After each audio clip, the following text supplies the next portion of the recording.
Hey there, health enthusiasts. Taking control of your health is empowering, and today I'm going to show you how to master home blood pressure measurements. It's simpler than you think. First things first, make sure you have a good quality blood pressure monitor. I recommend an automatic upper arm model for the most accurate results. Got one? Great. Now let's set the scene.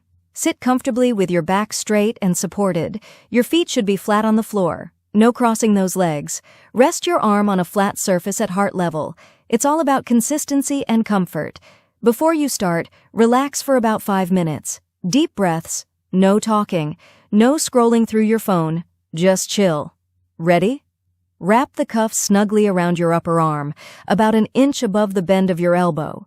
Make sure it's not too tight or too loose. You should be able to slip a fingertip under the edge. Now press that start button and let the monitor do its thing. Stay still and quiet during the measurement. Every movement can affect the reading.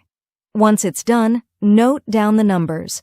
Your blood pressure is given as two numbers, like 120/80. The first number is the systolic pressure, which is the force your heart exerts when beating. The second is the diastolic pressure, the force when your heart is at rest. For the best results, take your blood pressure at the same time every day.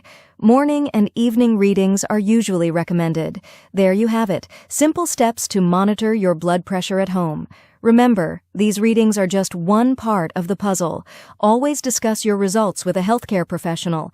Stay healthy, stay informed, and take charge of your well-being. We hope you'll like and share this video and consider subscribing to this channel. But that's it for now. Thanks for watching.